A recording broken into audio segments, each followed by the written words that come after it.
Halo, Shalom. Kembali lagi bersama dengan saya Miska Rahayu, sebagai host yang akan memandu jalannya podcast kita saat ini. Pada kesempatan kali ini kita akan membahas tentang sejarah lahirnya lembaga-lembaga okumene, dalam hal ini Persekutuan Gereja Pantekosta di Indonesia. Ya, pada pembahasan kita kali ini, kita kedatangan narasumber-narasumber yang luar biasa dari YKN Toraja yang akan membahas tentang bagaimana proses terbentuknya gerakan Pantekosta di Indonesia, kemudian siapa sih pelopor pertama gerakan ini. Kemudian juga kita akan membahas mengenai siapa pemimpin PGPI saat ini dan apa fokus utama dari organisasi ini dan lain-lain sebagainya. Oke, kita langsung saja bertemu dengan narasumber-narasumber kita. Ya, hari ini kita sudah bersama dengan narasumber kita yang luar biasa dari YKN Toraja. Ada baiknya sebelum kita masuk ke dalam podcast kita, mungkin lebih baik kita perkenalan dulu ya, sama narasumber-narasumber. Ya, dipersilakan. Ya, perkenalkan nama saya Riandi. Saya Vika. Saya Feby. Saya Rizal. Saya Sabce. Saya Yusra. Oke, baik. Langsung saja kita masuk ke dalam podcast kita pada saat ini. Ya, pada saat ini kita akan membahas tentang sejarah lahirnya lembaga-lembaga oikumene lainnya. Ya, dalam hal ini kita akan membahas tentang Persekutuan Gereja Pantekosta di Indonesia. Ya, pada saat ini kita tahu bersama bahwa lembaga oikumene itu merujuk pada upaya persekutuan antar gereja Kristen dari berbagai denominasi untuk mewujudkan suatu persatuan. Nah, lembaga utamanya di Indonesia kita tahu bersama yaitu PGI, Persekutuan Gereja Indonesia. Nah, pada saat ini kita akan lebih berfokus pada gerakan Pantekosta di Indonesia. Kira-kira bagaimana awal mula dari gerakan Pantekosta masuk ke Indonesia ini? Kemudian siapa sih pelopor pertama gerakan ini muncul? Iya, Pak. Yang menjadi awal mula itu gerakan Pentakosta di Indonesia itu pertama kali dikenal pada tahun 1921, yang mana itu ini dipelopori oleh pendeta Cornelius dan juga pendeta Richard bersama dengan keluarga mereka. Pada saat itu mereka pertama kali tiba di Batavia dan kemudian melanjutkan perjalanannya ke Bali dan juga Surabaya untuk memberitakan Injil. Nah, pada saat itulah benih Pentakosta ini mulai bertumbuh di Indonesia. Mungkin begitu. Oh, jadi bisa kita simpulkan bahwa gerakan Pantekosta ini tiba di Batavia pertama kali, kemudian pendeta Cornelius dan pendeta Richard kemudian melanjutkan perjalanannya ke Bali dan Surabaya. Kemudian di Bali lah mereka kemudian mengembangkan gerakan ini. Nah, kemudian kira-kira mengapa Bali menjadi tempat pertama kali atau tempat penting sejarah awal dari gerakan Pantekosta di Indonesia? Ya, Bali menjadi tempat penting karena di sana para misionaris pertama hadir untuk memberitakan Injil, seperti pendeta Grosbeck. Nah, di sana mereka mulai menabur Injil dengan tekun. Nah, kemudian meskipun mereka mendapat penolakan dari masyarakat Hindu pada waktu itu dalam memberitakan Injil, bahkan bukan hanya penolakan yang mereka dapatkan dari masyarakat Hindu, tapi ada juga tekanan bahkan ancaman dari pemerintah kolonial Belanda pada waktu itu. Tetapi mereka tidak gentar, mereka tetap semangat dalam memberitakan Injil. Nah, dari pengalaman di Bali inilah lahir semangat untuk membawa gerakan Pentakosta ini ke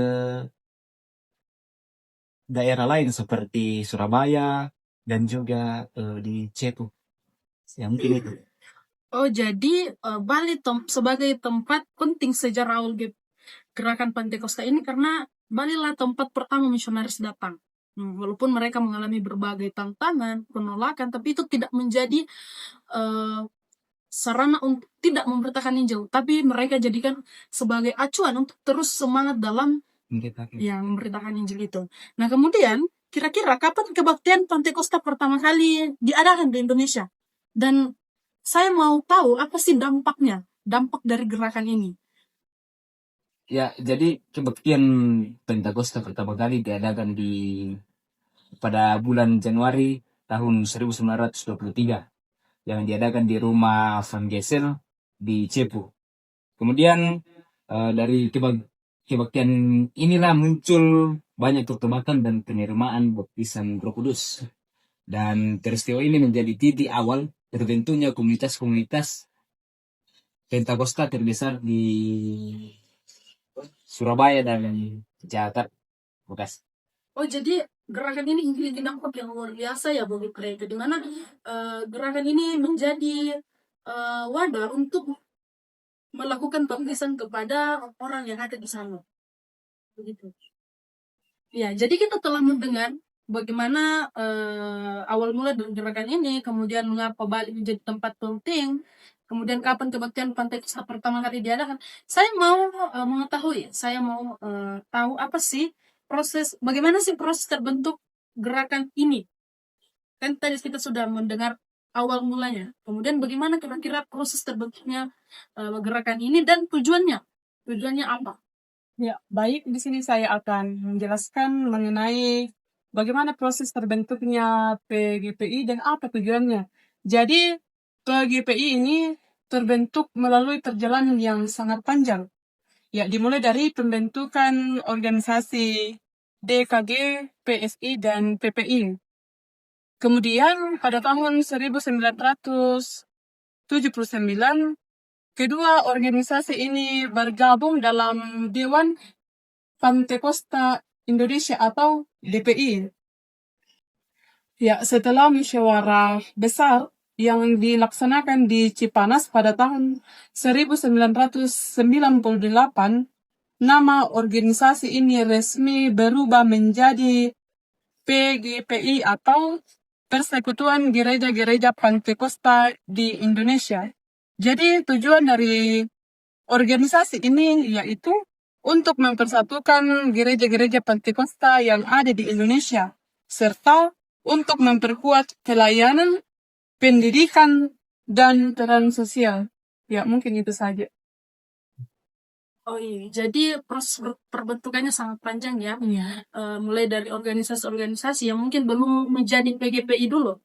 Namanya DKD atau PSPPI dulu, baru kemudian di perkembangannya kemudian berubah nama menjadi Persekutuan Gereja-Gereja Pantekosta. Nah, itu ditetapkan pada tahun 1998.